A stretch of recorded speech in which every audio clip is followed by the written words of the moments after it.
What's a reassuring fact that not many people know? Story 1. Actions have consequences, which seems usually to refer to negative things when people say it. But if actions have consequences, then positive actions can have positive consequences. This was a big realization for me to find hope and motivation in the depths of depression. Story 2. You cannot save everyone, but the small kindnesses you share can dramatically affect the people around you, even if they feel insignificant to you. Shout out to the guy at the supermarket the other day who patted me on the shoulder and said, "You're going to be okay." He had no way of knowing that I suffer from chronic depression and that I'm in a dark place at the moment. He just thought I looked sad or empty or whatever and took a moment to remind me that it's okay to be human. It was nothing to him, but in that moment, it was everything for me. Story 3. There's a lot of good government agencies trying to make things better. I work for a wastewater treatment plant that aims to do better than current guidelines and has been an industry leader in reducing emissions and protecting the environment. We're among 60 of 20,000 agencies who have had 26 perfect years of protections. A lot of us want to make this world better and got into government to make things better. Story 4. Regarding microplastics, this is not the first time this has happened. The reason we have coal deep below the ground today is because for millions of years, nothing existed to decompose trees.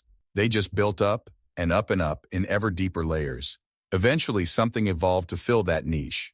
And today we have termites and fungus and wood-eating bacteria, dozens of ways trees can be broken down by the natural world. The same will happen with plastics. It will go away in time.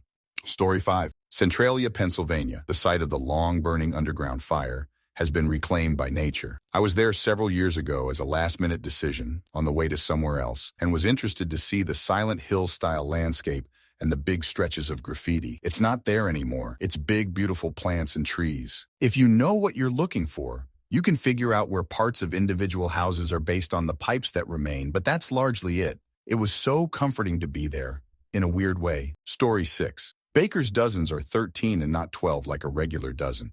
This is because bakers sometimes were accused of making their loaves too small, therefore cheating people out of bread when selling a dozen loaves. This could result in a fine or a flogging in England, so added an extra loaf was for their own safety. And that's how the baker's dozen was born. Story 7. There is always someone out there who loves you, someone who notices your presence and finds it comforting, someone who thinks about how you made an impact on their lives, someone who anticipates to hear your voice again. There's always someone. Things will be better, buddy. I promise. Story 8. The Yellowstone caldera is a massive volcano, but since it regularly releases pressure and heat through geysers, unless there is a massive earthquake or something equivalent that would cover multiple states, then it's not likely to ever erupt. Story 9. If you're depressed and cannot get out of bed and lay there all day, do one thing. Wash one dish. The next day, wash 2 dishes. Write one sentence that you are loved by the universe. If you do this day after day, it creates a snowball effect in your brain and you start to be able to do more and more.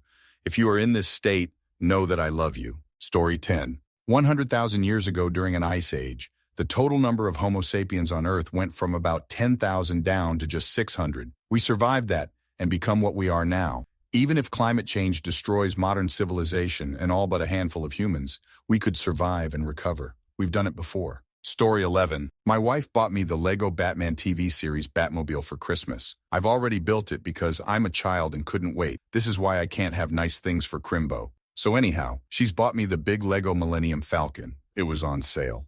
It's in the box, in the hall, driving me crackers. I'm 56. Story 12. Nobody is really looking or watching or even cares what you're doing out in public. The vast majority of the people that you see are so busy taking care of their own business that whatever they saw of you was forgotten in a few minutes at most. I know that I have no recollection of most people I see in public after I leave the venue, supermarket, Home Depot, etc., except for the woman in dirty pajamas at Walmart spraying Febreze on herself in the big aisle.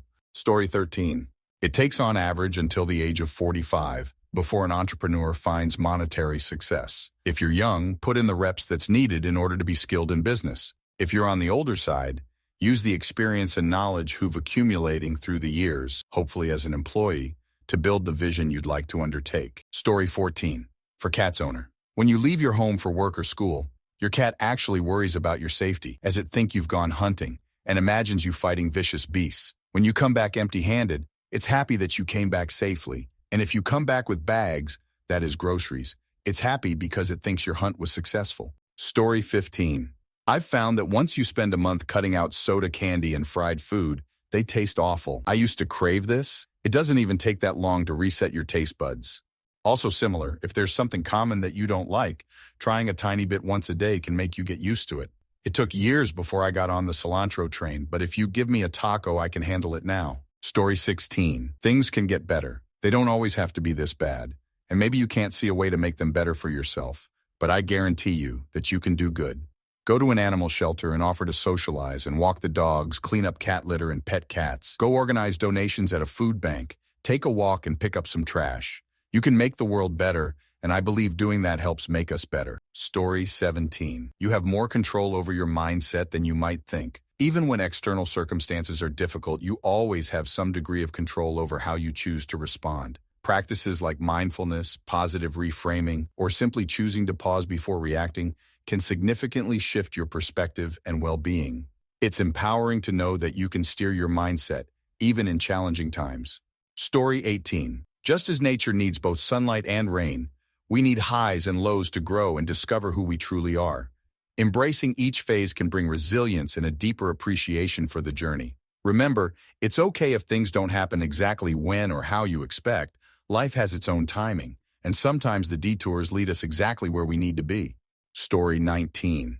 For me, it was that the ozone layer recovered. For over a decade, I heard about the ozone layer being destroyed, and a decade or two later, the ozone layer corrected itself because we humans stopped using certain chemicals. Everyone wants to blame Trump or Biden for the problems the world being destroyed. But the primary problem is that giant multi-billion-dollar companies are creating more pollution in 24 hours than most people could do in 5 years. Trump is a crazy old man.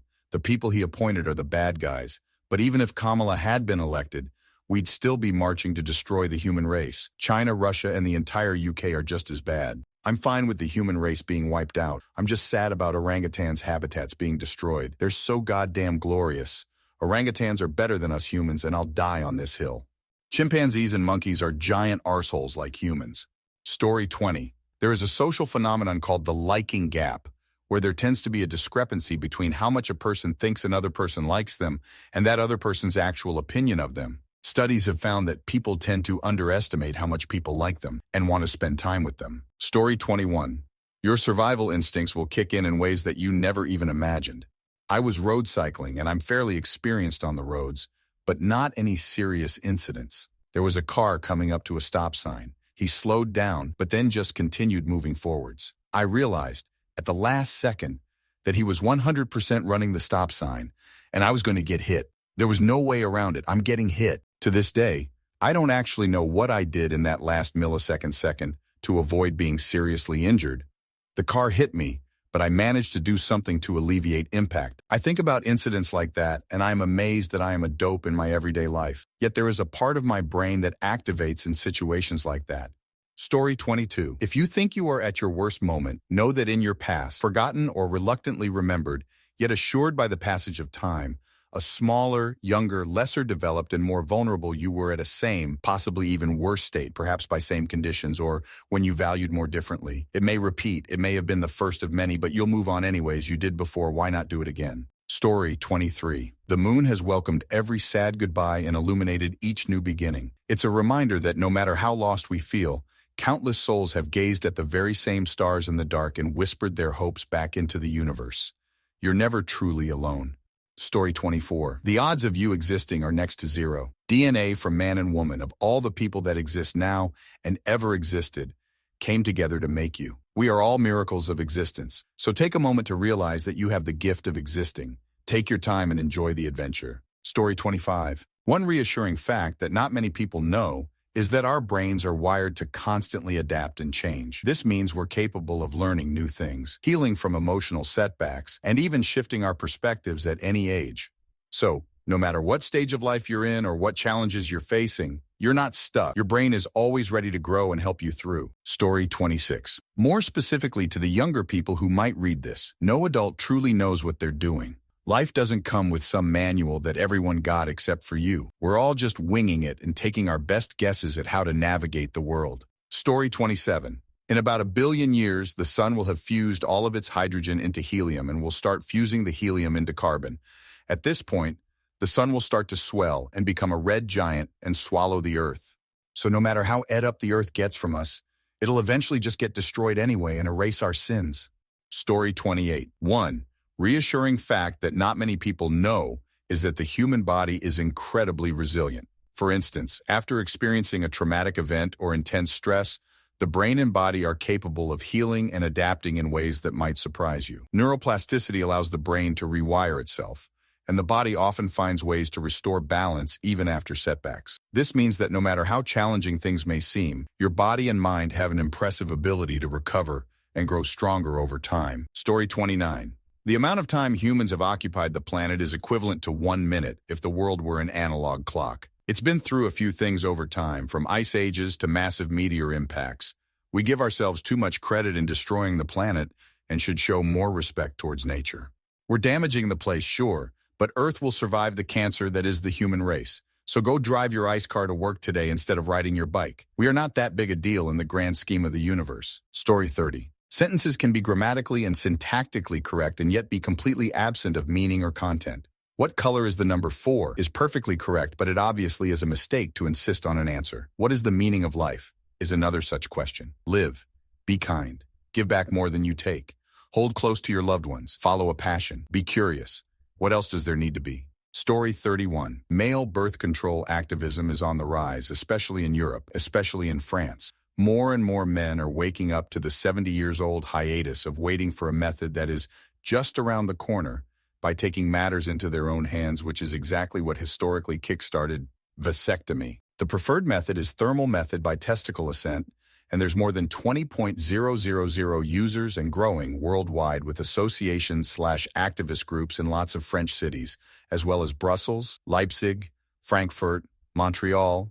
This method, although experimental, works so well on so many levels that not only lots of people elected to use it, but also more and more health professionals are accompanying folks for that and get trained to accompany effectively those same folks. I've personally been using for 4 years and I feel really great about it. No, I'm not paid to talk about that, and I don't sell I'm just an enthusiastic user for whom it changed my life and the lives of my partners.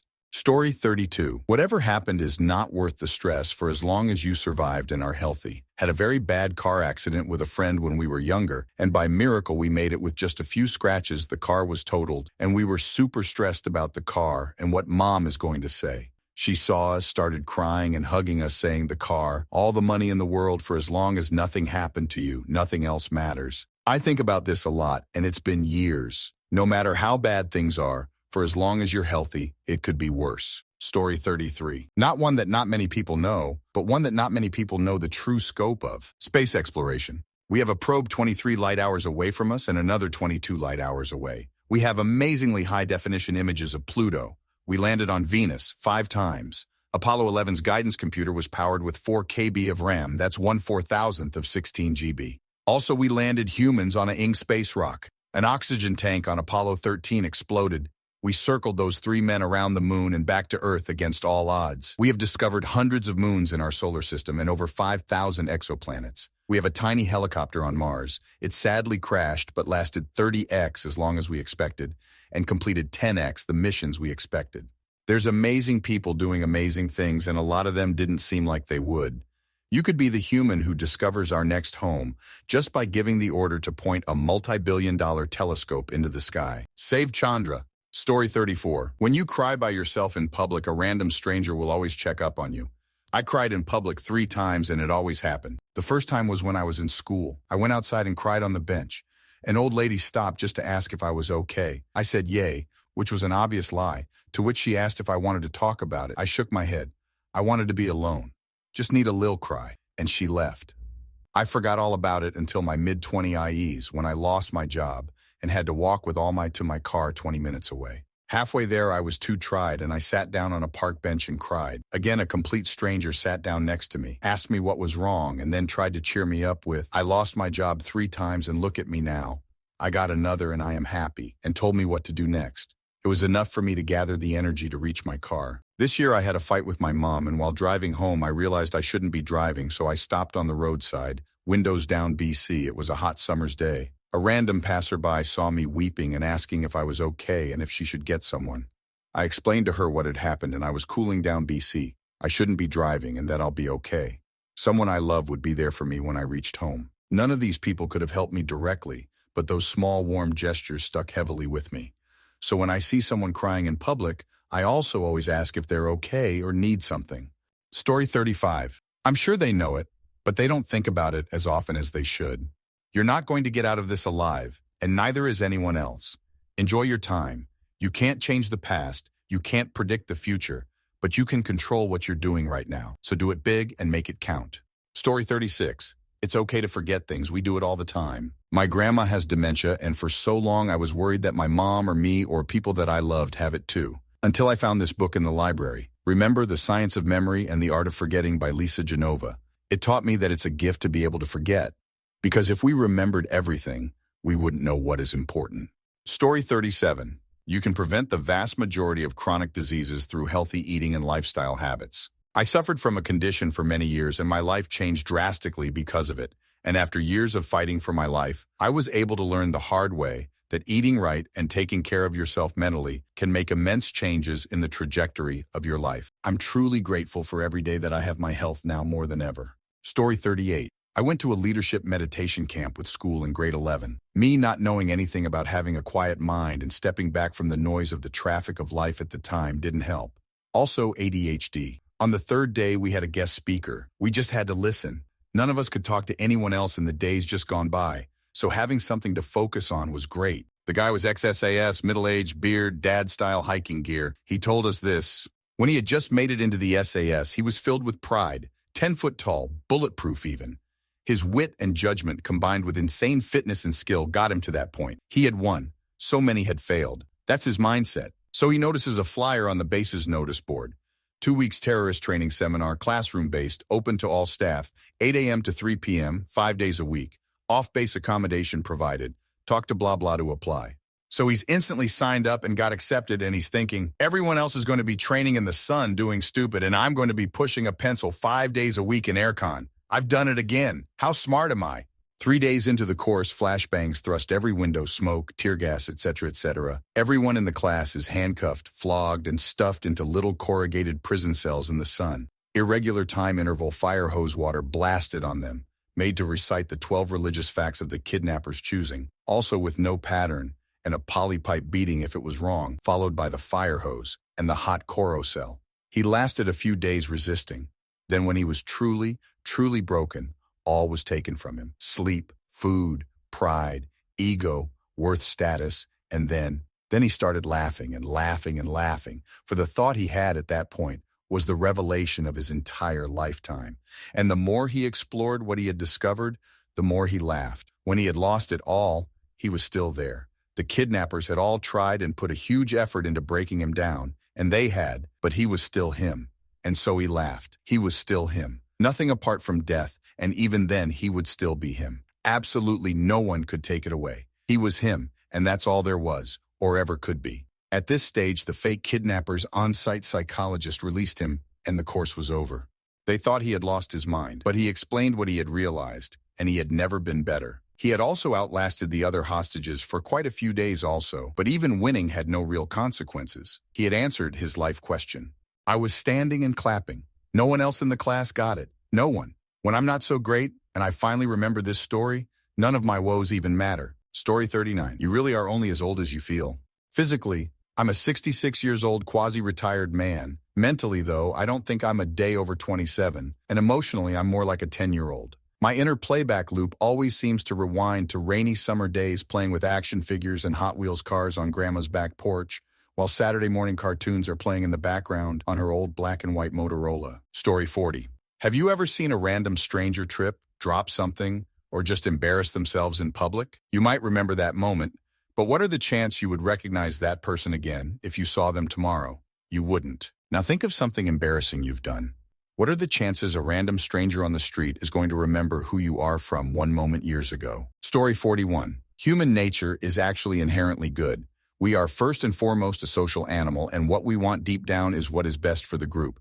The real-life version, if Lord of the Flies, that is, group of schoolboys get stranded on an island, had them working together to ensure peace and survival. Story 42. Roughly 21 years ago, I was on vacation, a teenager at the time. Had a large group of friends there, and we all bought ice cream. They were in wrappers, and most of my friends were about to throw it on the ground. too lazy to walk to the garbage bin. All I did was collect the wrappers and throw them in the bin. The owner of the camping we were on happened to see it, and all she did was give me a genuine thank you. I don't know why, but it really stuck with me. People will not remember that one thing you did years ago. They will remember that small act of kindness, though. Story 43 one day. This will all be gone. You, me, our children's grandchildren, animals, trees, then the planet and sun, then the galaxy, and finally the universe itself.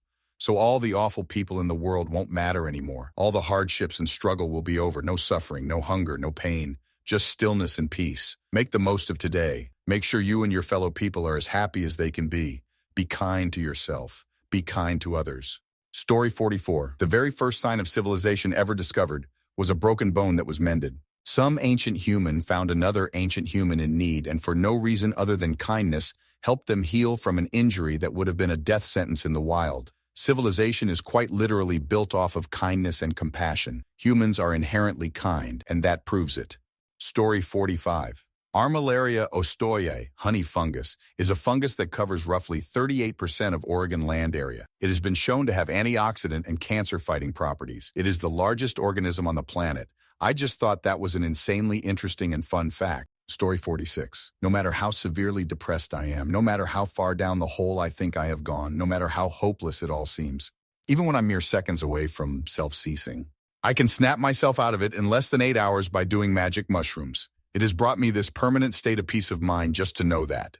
I've been doing this for the past 6 years and it has worked every time.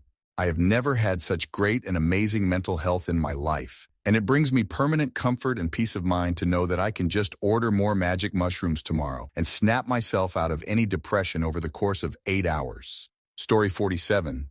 And they're so right, it truly does work. I've been in therapy for a bit now thanks to struggles with anxiety and ADHD. And one of my biggest issues was always assuming the worst to the detriment of my own health or enjoyment of, well, anything. Working to rewire that thinking has been so helpful for me. As introverted and anxious as I am, I said screw it and started taking jiu-jitsu classes. My first thought was, I'm going to look like an so why go? And now I'm having a blast and making new connections with people. Wishing you the best friend. Story 48, unless you were neglected as a kid. When you're feeling down, worthless, and unloved, remember that your parents have put in a lot of effort and rearranged their lives to make you their top priority. You may remember your childhood as May, or taken it for granted, but they most likely didn't. With age, you really do get perspective on things. Story 49, a reassuring fact not many people know, is that plants release natural chemicals called phytoncides, which can boost our immune system when we breathe them in. This effect, known as forest bathing, has been shown to lower stress, improve mood, and even increase levels of immune-boosting cells. Even just a short walk in nature or time spent around plants can have calming, health-boosting effects. Story 50. We're well past the point where the global consensus is in favor of fossil fuel burning. We will still continue to do so, because changing an entire global economy takes time, as does changing its entire energy infrastructure. But even with electoral changes in the United States, the market incentives for clean power are clear, as are the incentives for using natural gas as a bridge fuel. Story 51, wasp and hornets pollinate fig trees. If you have an electric car, there is a safety latch on the lower part of the door. If you finished college and had student loans, look at their website to see how your payments are spread out. The company has every loan separate from each other. Plus, you are mostly paying more interest. Story 52. A living language is one where people are born and become native speakers, and it's in use today. A dead language is one where there are not any native speakers, and it's not in use today like classical Latin. But we have undead languages that exist, where there are fluent speakers but no native speakers. Coptic is an example of an undead language.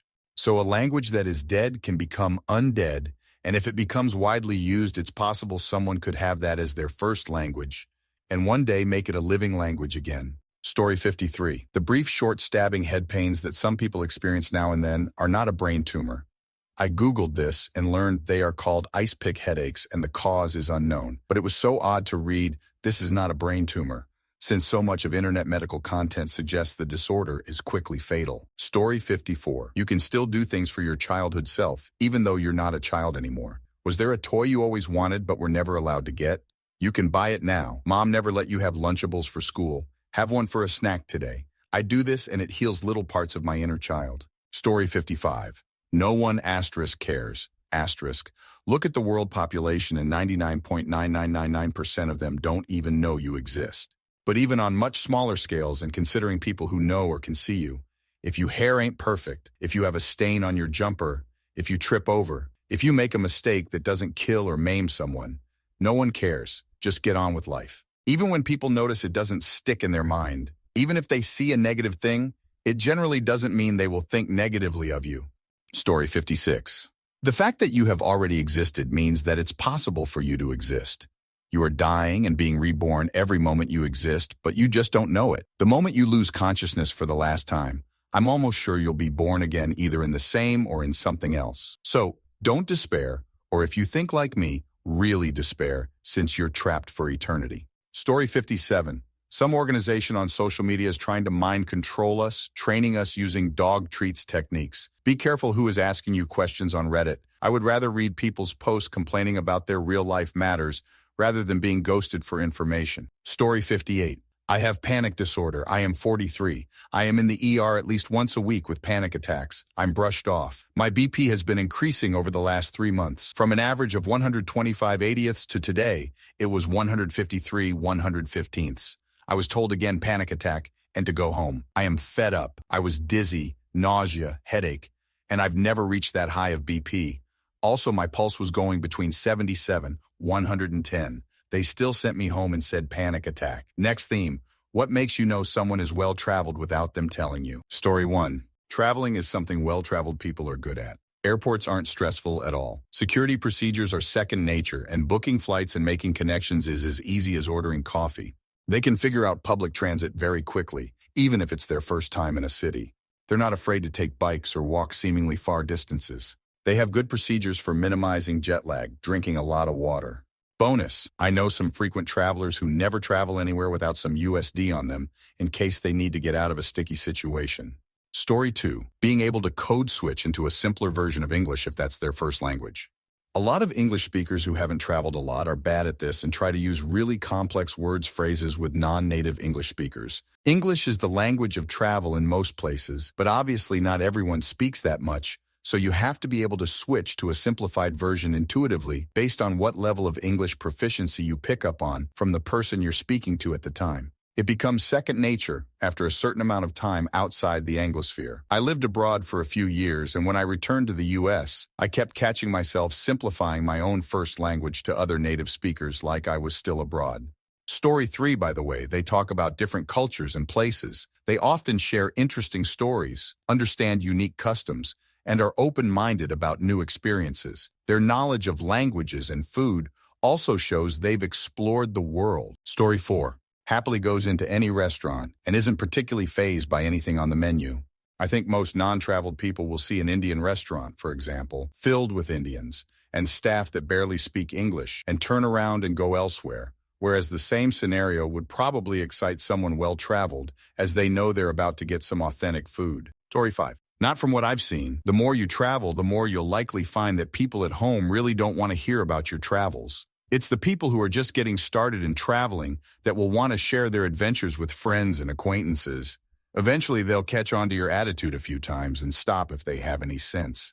How you can really tell if someone is well-traveled without them telling you is that they become interested when someone else talks about travel. Story 6. I've traveled a lot and lived abroad for 15 years, but now I'm back in my home country. I'm quite shy to mention my time overseas, even though it was most of my adult life. I'm worried I'll sound like a snob. It's hard to share an experience relevant to the conversation without its cultural context, but I also don't want to sound like I'm saying I know loads more about life because I've traveled more. I don't think I do know more about life. I can offer a different perspective sometimes, though.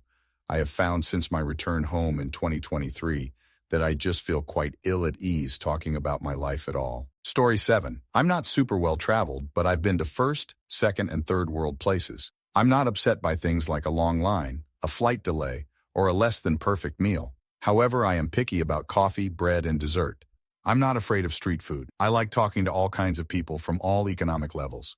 I can get past language barriers. The more you travel, the more you become a world citizen and not just a citizen of your own country. Also, losing your passport is a great way to meet the local police, befriend cab drivers, improvise your plans, test your marriage and resourcefulness. Story 8. For the sake of adding some negative attributes. A sense of disrespect for their own culture. This, in my opinion, is especially true when going to a localized restaurant that advertises a foreign cuisine. Some folks that have traveled to that region will point out the lack of authenticity without considering that the restaurant is actually a reflection of the culture it is operating in. An attitude of holier than you towards others that show interest or respect for another region or culture without having the direct experience the well-traveled person has had. A lack of interest in others' travel plans, especially when those plans are considered easy or inauthentic, such as a cruise or a stay at an all-inclusive resort. None of these are particularly common, but people with negative personality traits also travel. Story 9. They are confidently aware of where they are, observant, respectful, purposeful. They understand other lives and the shared dreams of humanity. Though I've met well-traveled people who have seen the world from cruise ships and have no sense of other dreams and only see exploitation as the path. Story 10. You can tell someone is well-traveled when their stories sound more like well-edited journals than simple anecdotes. They move effortlessly between languages that don't greet you in a tourist guide, and their appreciation for food suddenly blurs into exotic ingredients. Nothing is normal. Everything has a backstory. They remember where the best coffee is from, not just by the label, but by the air's scent, the cafe owner's smile, and the stories crafted from separate lives colliding around a table far away from home.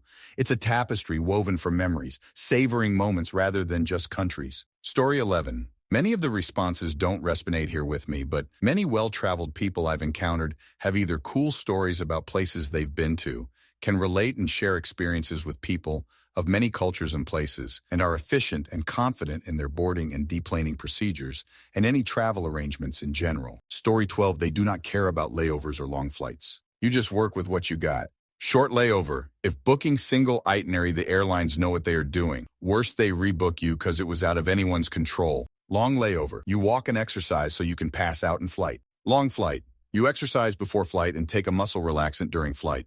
I have done my share of 18, 22-hour flights. It just doesn't bother me anymore. I in fact find it more comfortable when I tire and exhaust myself before long flights. I tend to not have jet lag too if I do it. Story 13. They aren't super judgmental and are more open-minded to a lot of different people and lifestyles. People stuck in their own country mostly believe and joke about stereotypes. Even the not-so-friendliest people I've known who have been well-traveled are less quick to judge people's lifestyles, race, uality, etc., because they understand that everyone, especially worldwide, is different. Instead, they make judgments based on character. And this is all typically not 100% accurate, as I've known very non-judgmental and intelligent, less-traveled people, as well as completers who have traveled more than me, but are just rich and taking advantage of lessons and beauty in traveling. Story 14. Surprisingly patient and great problem solvers.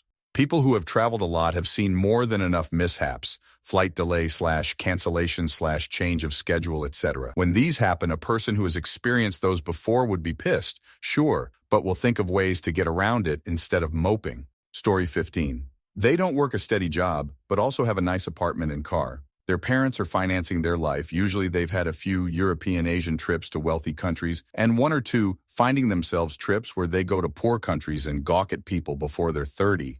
When you ask how they can afford it, they say, anything is possible if you want it enough. You just have to be willing to take chances and make sacrifices. Next theme, people who decided, to hell with it, I'm going for it. How did it go? And what did you go for? Story 1. My hysterectomy. I had been having so much pain and so much bleeding that it was affecting my life in absolutely negative ways. I was calling out all the time due to illness, and my brain was in such a fog it was hard to put sentences together. I said it. Let me get this stupid thing out. I'm 34 with no kids, and it's been the best thing to ever happen to me. Story 2, a job for me. An opportunity came up for a job that I didn't have any of the qualifications for, but I have experience in the sector and thought, worst they can say is no. Mainly as I hated the job I had at the time, and the pay was low, and management were terrible. Walked in, did my interview, and was taken on based on my experience. I was blown away. Instant pay rise, much better staff all around, and 8 years later, I'm still here. Story 3. Quit my job. This was in 2011 to be an indie game developer. I had $40K saved and thought of course I'd make money in no time. I did nothing for 4 years while money ticked away. I had $37 left when I finally got a job again. I'm happy I tried. I learned I can't work for myself like that, and 2 of those 4 years were probably the happiest time of my life. Story 4, matched with a guy I found really cute on a dating app, and we chatted on the app for like a day or so. A couple days after we matched on the app, we had a 4.5 hours conversation over the phone. Following day, we're talking and he's like, I don't usually do this right off the bat, but would you like to come over tonight and hang out? I hesitated for a minute or so, but was like, all right, let's do this thing. We hung out all night and I ended up sleeping on his couch that night because he was too tired to drive me home. I live an hour away and don't really drive, especially at night, so he had to come get me, which was fine with me. He is the kindest, most generous, most respectful man I have ever met in my entire damn life. Also one of the geekiest, which I love because I'm also a huge nerd. It's been 2 months and we're still having a hell of a good time together when we can see each other, which is difficult due to opposing work schedules plus the distance. But we talk every day on the phone and have a grand old time. Plus his dogs love the out of me, but they're dogs, so they'd probably love anyone who gave them affection, but still, it's nice to know they like me.